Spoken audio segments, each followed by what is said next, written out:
Assalamualaikum warahmatullahi wabarakatuh. Pertama-tama, kami dari kelompok 1 ingin berterima kasih terlebih dahulu kepada Ibu Alsela Meiriza, Eskom MT, selaku dosen pengampu mata kuliah perencanaan layanan teknologi informasi, yang telah memberikan kesempatan kepada kami sendiri kelompok 1 untuk memaparkan hasil laporan yang sudah kami persiapkan. Baik, perkenalkan kami dari kelompok 1 yang beranggotakan 5 orang di dalamnya, termasuk saya sendiri, Aprilia Herawati, dan rekan-rekan saya. Oke, perkenalkan nama saya Muhammad Randi Rabbani dengan ujung NIM 155. Perkenalkan nama saya Chairunisa Desti Arzeti dengan ujung NIM 032. Perkenalkan nama saya Faidun Nabila dengan ujung NIM 119. Perkenalkan nama saya Eka Bayu Satria dengan ujung NIM 161. Baik, itulah tadi perkenalan singkat dari kelompok 1, dan pada kesempatan kali ini kami akan memaparkan hasil dari laporan kami sendiri, yaitu mengangkat topik change control dengan judul analisis penerapan change control pada transisi sistem informasi akademik atau SIMA ke sistem baru Universitas Sriwijaya. Pada bab 1 pendahuluan, perkembangan teknologi informasi dan komunikasi saat ini tentunya mendorong perguruan tinggi untuk bisa memiliki sistem informasi akademik yang tentunya efisien, terintegrasi, dan juga adaptif. Nah, di sini Universitas Sriwijaya itu sudah menggunakan SIMA sebagai sistem informasi akademik yang membantu mahasiswa serta dosen untuk bisa mengelola data-data yang ada di dalam eh, kegiatan mengajar sebagai sistem utama pengelolaan juga dalam akademik, mulai dari data mahasiswa seperti KRS, nilai hingga dengan aktivitas pembelajaran.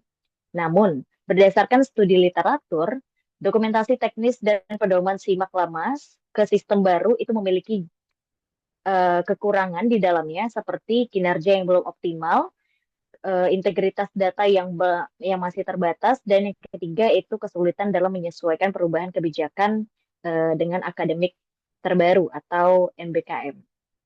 Nah, dengan kekurangan-kekurangan tersebut, dibuatlah SIMAK versi terbaru yang dikembangkan untuk mengatasi kekurangan tersebut yang mendukung juga integritas dengan PDD IKTI serta layanan akademik lainnya. Karena proses migrasi sistem berskala universitas merupakan proses yang kompleks, maka diperlukan change management, khususnya change control, agar setiap perubahan dilakukan secara terencana, terdokumentasi, serta minim risiko. Inilah yang menjadi dasar mengapa kami tertarik menganalisis bagaimana change control ini diterapkan dalam transisi SIMAK di Universitas Sriwijaya.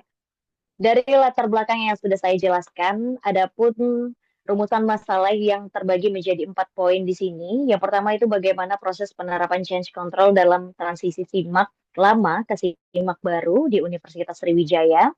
Yang kedua itu apa saja kendala yang dihadapi selama proses change control itu berlangsung. Yang ketiga, bagaimana kesesuaian penerapan change control dengan praktik terbaik berdasarkan ATAL versi 4. Yang terakhir, itu bagaimana rekomendasi yang dapat diberikan untuk meningkatkan efektivitas change control ke depannya. Mungkin untuk materi selanjutnya itu akan dijelaskan oleh rekan saya. Silakan. Baik, berdasarkan rumusan masalah dan latar belakang sebelumnya, terdapat tujuan penelitian yakni yang pertama, menganalisis penerapan proses change control pada transisi sistem informasi akademik atau SIMAK di Universitas Sriwijaya. Yang kedua, mengidentifikasi kendala atau hambatan yang muncul selama pelaksanaan perubahan sistem. Yang ketiga, mengevaluasi tingkat kesesuaian penerapan change control dengan standar dan prinsip ITIL versi 4. Dan yang terakhir, menyusun rekomendasi perbaikan untuk meningkatkan efektivitas proses change control dalam pengelolaan perubahan sistem di masa yang mendatang. Berikut adalah manfaat yang pertama, yakni memberikan gambaran mengenai penerapan change control dalam proses transisi sistem informasi akademik di Universitas Sriwijaya. Yang kedua, menjadi bahan evaluasi bagi pengelola sistem informasi akademik dalam mengelola perubahan sistem agar lebih terstruktur dan terkontrol. Memberikan masukan bagi UPT TIK Universitas Sriwijaya dalam meningkatkan efektivitas pengendalian perubahan pada pengembangan SIMAK selanjutnya. Menjadi referensi bagi perguruan tinggi lain yang melakukan transisi sistem informasi akademik, khususnya yang berkaitan dengan penerapan change control berbasis ITL versi 4, dan yang terakhir menambah wawasan dan pemahaman penulis serta pembaca mengenai penerapan manajemen perubahan sistem informasi di lingkungan perguruan tinggi. Baik, mungkin selanjutnya akan dilanjutkan oleh rekan saya. Baik, selanjutnya saya akan menjelaskan mengenai batasan masalah dalam penelitian kami. Pada penelitian ini, kami hanya berfokus pada proses change control dalam transisi sistem informasi akademik atau SIMAK dari versi lama menuju SIMAK versi 3.0 di Universitas Sriwijaya. Penelitian ini mengacu pada framework ITIL versi 4, khususnya pada praktik change enablement dan service transition. Selain itu, penelitian ini tidak membahas aspek teknis pemrograman ataupun detail pengembangan aplikasi secara mendalam. Data yang digunakan adalah murni data sekunder dari studi literatur dan dokumen resmi terkait SIMAK. Adapun periode kajian kami difokuskan pada masa transisi sistem menuju penerapan SIMAK versi 3.0 di tahun 2024. Baik, kita akan melanjutkan penjelasan dari materi bab 3, yaitu metodologi penelitian yang akan dijelaskan oleh rekan saya. Dipersilakan untuk Desti. Jenis penelitian yang kami gunakan adalah penelitian deskriptif kualitatif. Kami melakukan analisis data berbasis dokumen dan studi kepustakaan terkait SIMAK lama, SIMAK versi 3.0, serta kebijakan MBKM. Selain itu, kami juga menggunakan data kuantitatif pendukung dari hasil penelitian terdahulu yang mengevaluasi kepuasan pengguna SIMAK berbasis PISIS Framework. Untuk pemetaan proses perubahan sistem akademik di Unsri, kami menerapkan pendekatan Integrated Change Management Methodology atau ICMM sebagai kerangka analisis utama. Baik, selanjutnya objek penelitian dan juga lokasi penelitian kami. Nah, untuk objek penelitian ini adalah objeknya itu ada proses transisi SIMAK dari versi yang lama ke SIMAK yang versi 3.0 di Unsri. Meliputi kondisi SIMAK yang lama, perancangan, dan pengembangan SIMAK versi 3, serta penerapan sistem baru, serta evaluasi awal penggunaannya. Kemudian ada lokasi penelitian.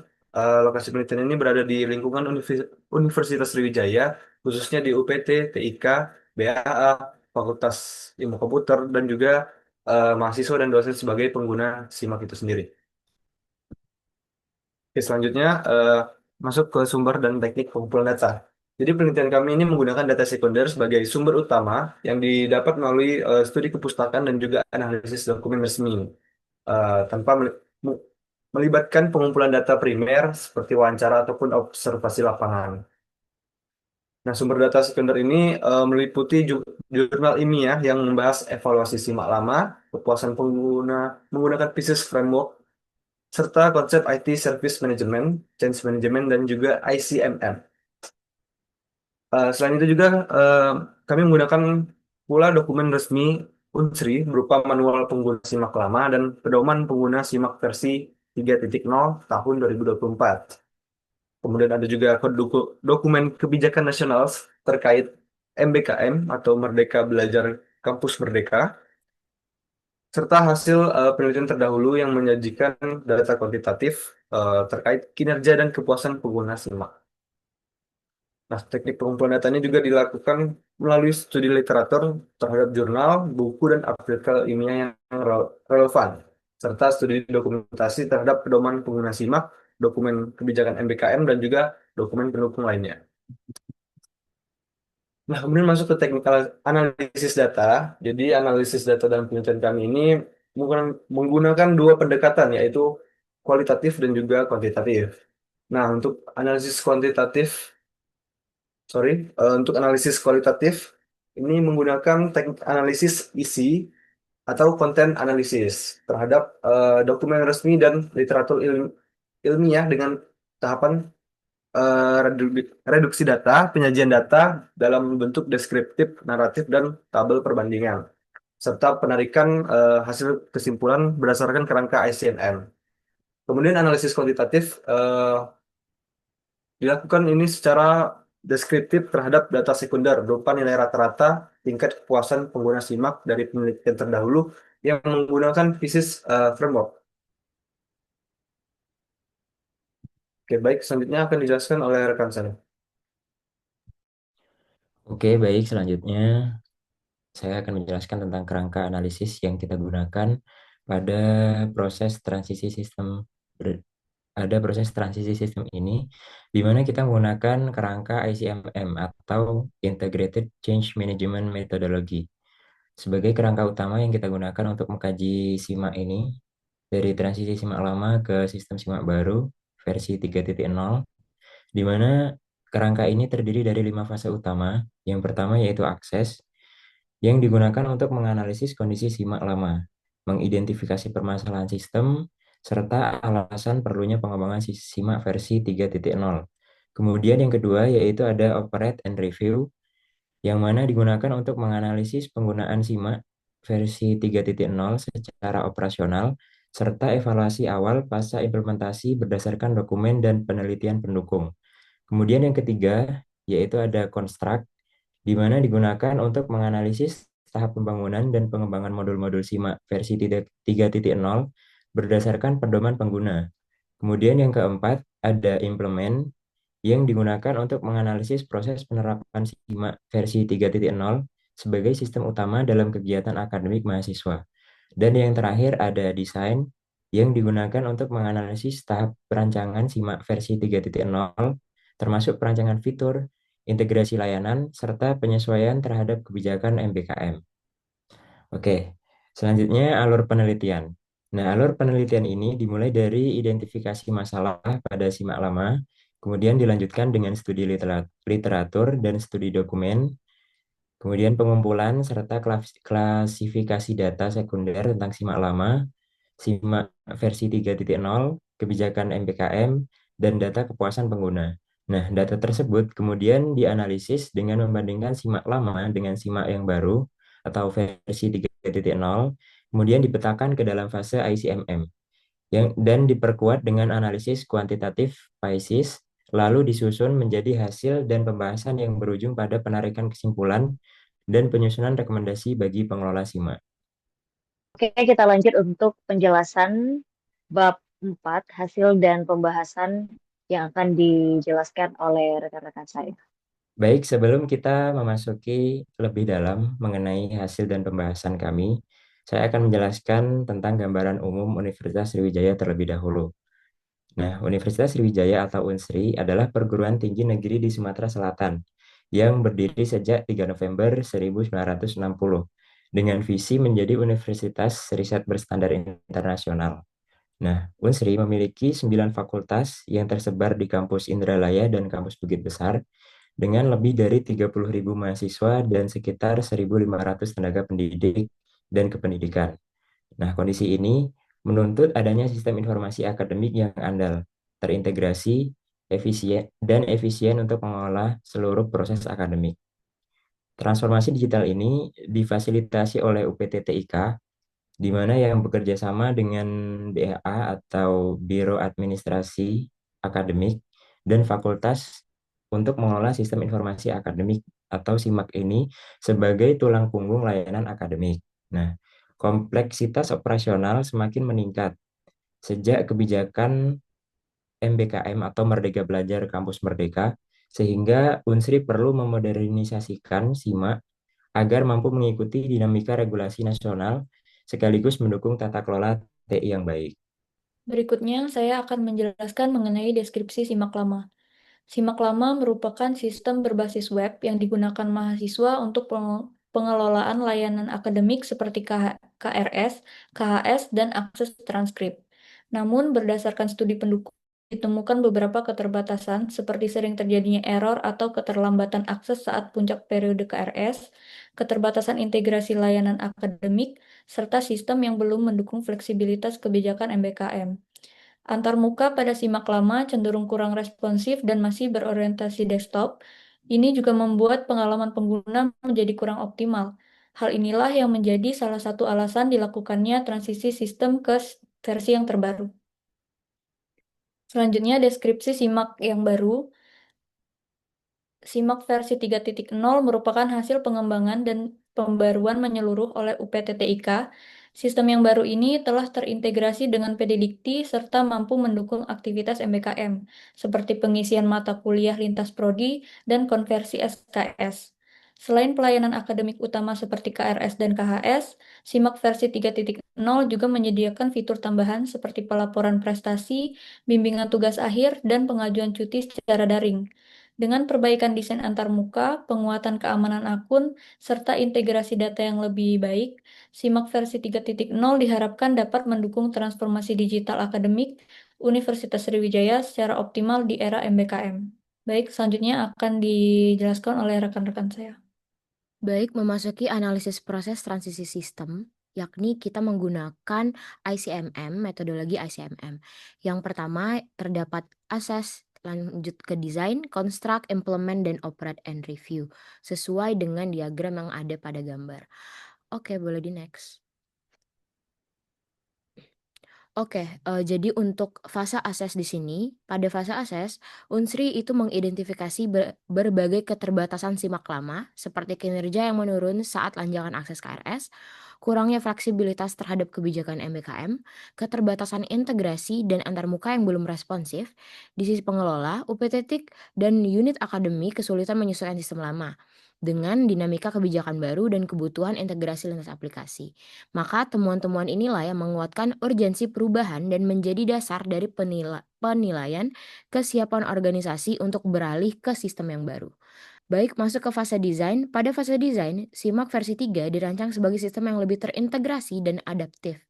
Perancangan mencakup perluasan modul fungsional, yakni keuangan, MBKM, prestasi, bimbingan, dan cuti. Integrasi langsung dengan PD Dikti dan arsitektur berbasis web service untuk pengelolaan data terpusat dan real time. Dan di sini juga desain antarmuka disesuaikan untuk lebih sesuai dengan pola akses pengguna modern yang menggunakan berbagai perangkat. Fase ini pun mencerminkan upaya dalam menjawab kebutuhan yang diidentifikasi pada fase ases sebelumnya. Oke, boleh di next. Oke, selanjutnya adalah fase konstruk. Fase konstruk di sini berfokus pada pengembangan teknis dari SIMAK versi 3 berdasarkan desain yang sudah disusun. Nah, seluruh modul mulai dari data pribadi hingga aktivitas MBKM dan bimbingan dibangun dan diuji. Pengujian dilakukan untuk memastikan fungsi berjalan sesuai kebutuhan, sistem stabil pada beban tinggi, dan masalah yang ditemukan pada SIMAK lama itu dapat diatasi. Selain itu, fitur keamanan seperti kebijakan password dan pengelolaan hak akses juga diimplementasikan pada tahap ini. Lalu lanjut dan masuk ke fase implement. Pada fase implement ini, SIMAK versi 3 resmi digunakan sebagai sistem utama di Unsri dan SIMAK lama dihentikan penggunaannya. Proses akademik utama seperti pengisian KRS reguler dan MBKM, pengelolaan nilai, pendaftaran KKN, pelaporan prestasi, dan pengajuan cuti itu dialihkan ke sistem baru. Implementasi ini melibatkan mahasiswa, dosen, program studi, BAK, dan UPTTIK. Sehingga koordinasi lintas unit itu menjadi kunci keberhasilan. Boleh di next. Nah, lanjut ke fase yang terakhir yakni fase operate dan review. Fase operate and review adalah tahap pengoperasian rutin dan evaluasi pasca implementasi. SIMAK versi 3 digunakan dalam seluruh siklus studi mahasiswa. Sementara UPTTIK dan unit terkait itu tuh memantau kinerja sistem, menangani kendala teknis, dan melakukan penyempurnaan fitur berdasarkan umpan balik pengguna. Dukungan admin SIMAK di tingkat program studi menjadi bagian dari mekanisme kontrol operasional dan penanganan masalah harian. Maka dari fase-fase tersebut, berikut adalah sintesis analisis dari proses transisi. Secara keseluruhan, transisi SIMAK dari versi lama ke versi 3 telah mengikuti tahapan perubahan yang sistematis sesuai dengan kerangka ICMM, yakni Assess, Design, Construct, Implement, dan Operate and Review. Transisi ini bukan hanya pergantian teknologi, tetapi merupakan transformasi menyeluruh pengelolaan layanan akademik Unsri untuk mendukung digitalisasi dan implementasi kebijakan MBKM. Baik, selanjutnya akan dilanjutkan oleh rekan saya. Oke, baik. Selanjutnya penerapan change control di Universitas Sriwijaya. Nah, jadi change control dalam transisi SIMAK di Unsri ini berfungsi untuk mengendalikan setiap perubahan yang berkaitan dengan pengembangan, penerapan, dan pengoperasian SIMAK versi 3 agar tidak mengganggu layanan akademik. Nah, mekanisme ini tampak pada pengelolaan akses dan persetujuan berjenjang, misalnya data KRS mahasiswa, harus disetujui dosen pembimbing akademik sebelum bersifat final. Nah, demikian pula aktivitas MBKM memerlukan validasi dosen pembimbing dan unit pengelola. Nah, UPT TIK berperan sebagai otoritas pengendali perubahan yang mengelola pengembangan fitur, perbaikan bug, dan penyesuaian sistem secara terpusat. Nah, dengan model ini perubahan tidak dilakukan secara individual oleh pengguna, melainkan melalui proses pengajuan, verifikasi, persetujuan, dan pencatatan. Nah, hal tersebut menunjukkan bahwa prinsip-prinsip dasar change control sudah diterapkan dalam praktik pengelolaan SIMA versi yang baru. Oke, dari penjelasan mekanisme itu menunjukkan bahwa perubahan pada simak baru itu tidak dapat dilakukan secara sepihak, melainkan harus juga melalui proses otoritas yang jelas. Nah, di sini adalah analisis kesesuaian dengan framework ITAL versi 4 tentunya. Jika dibandingkan dengan konsep ITAL versi 4, penerapan change control pada simak versi baru ini sudah memenuhi beberapa prinsip yang penting tentunya. Antara lain, yang pertama itu ada authorization, ya di mana itu adalah setiap perubahan membutuhkan persetujuan pihak yang berwenang sesuai dengan standar ITAL. Yang kedua itu tentunya change recording and control, ya di mana itu seluruh perubahan tercatat dan dapat dilacak kembali. Yang ketiga itu ada risk minimization, yaitu pengembangan simak versi baru yang dilakukan untuk mengurangi resiko dengan gangguan layanan, terutama saat periode KRS. Yang terakhir itu adalah akses dan security control, yang dimana itu pengelolaan akun, password, dan juga otoritas prodi itu sudah dijalankan dengan baik dengan standar keamanan layanan ITIL. Namun, belum ditemukan teman-teman semuanya struktur yang secara formal berfungsi sebagai Change Advisory Board atau CAB yang menjadi satu hal yang belum sepenuhnya sesuai dengan standar ITAL. Meskipun fungsinya itu secara praktis dijalankan oleh UPT TIK dan unit akademik. Oke, kita masuk ke slide selanjutnya, yaitu faktor pendukung dan hambatan dalam penerapan change control. Yang pertama, itu komitmen pimpinan Unsri terhadap transformasi digital. Yang kedua, itu UPT TIK sebagai pengelolaan terpusat. Yang ketiga, tentunya tuntutan implementasi MBKM. Yang keempat, itu infrastruktur TI yang memadai. Lalu ada juga mekanisme persetujuan berjenjang pada proses akademik. Dan untuk faktor hambatannya, mungkin kita berikan 5 poin saja. Yang pertama itu adaptasi pengguna terhadap antarmuka dan fitur baru. Yang kedua itu beban akses tinggi di periode KRS. Yang ketiga itu ketergantungan terhadap kesiapan unit akademik untuk melakukan persetujuan. Yang keempat itu sosialisasi awal yang belum merata, dan yang terakhir itu belum adanya struktur formal change management seperti CAB. Oke, kita masuk penjelasan dari bab 5 yaitu kesimpulan dan saran.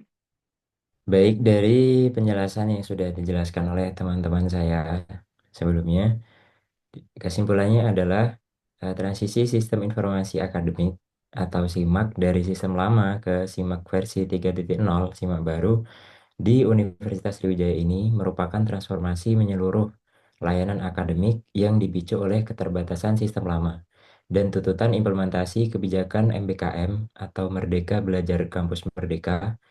SIMAK versi yang baru ini dirancang sebagai sistem yang terintegrasi, yang tidak hanya menangani layanan akademik dasar, tapi juga keuangan, kemudian aktivitas MBKM, prestasi, bimbingan TA, dan pengajuan cuti secara daring. Proses transisi ini dilaksanakan secara bertahap mengikuti alur kerangka ICMM, yaitu ada akses, desain, construct, implement, operate, dan review, sehingga perubahan berjalan lebih terencana dan terkontrol. Penerapan change control sudah terlihat melalui pengendalian akses, persetujuan berjenjang atas data akademik, serta pencatatan perubahan yang dikelola oleh UPT TIK. Ditinjau dari ITAL versi 4, praktik tersebut pada dasarnya secara eksplisit dibentuk. Dan secara umum transisi SIMAK versi 3.0 ini dapat dinilai telah dikelola cukup baik dengan dukungan komitmen institusi dan infrastruktur TI walaupun masih terdapat tantangan pada sisi adaptasi pengguna dan stabilitas layanan pada periode beban puncak. Baik, selanjutnya, adapun saran berdasarkan penelitian yang telah kami lakukan. Yang pertama, yaitu Universitas Sriwijaya dan UPT TIK ini disarankan untuk merumuskan prosedur change control yang lebih formal dan terdokumentasi. Kemudian ada sosialisasi dan pendampingan penggunaan SIMAK versi 3 bagi dosen dan mahasiswa ini perlu diperkuat guna mempercepat adaptasi dan mengurangi kesalahan operasional. Kemudian integrasi antar sistem informasi di lingkungan Unsri juga penting untuk dikembangkan lebih lanjut agar seluruh proses akademik dan aktivitas MDKM dapat dikelola dalam satu ekosistem yang benar-benar terhubung. Nah, kemudian untuk penelitian berikutnya disarankan untuk menggunakan data primer melalui wawancara dan observasi lapangan agar analisis praktik change control dapat digali lebih mendalam dari perspektif pengelola maupun pengguna sistem. Baik, demikian pemaparan dari kami yang sudah kami sampaikan terkait analisis penerapan change control pada transisi informasi akademik, yaitu SIMAK, ke sistem baru Universitas Sriwijaya. Melalui penelitian ini, kami melihat bahwa proses transisi SIMAK versi terbaru bukan hanya perubahan teknis, tetapi juga transformasi layanan akademik yang memerlukan perencanaan, pengawasan, dan mekanisme kontrol perubahan yang baik. Kami dari kelompok 1 memohon maaf apabila terdapat kekurangan kata dalam penyampaian kami. Akhir kata, wabillahi taufiq hidayah. Wassalamualaikum warahmatullahi wabarakatuh.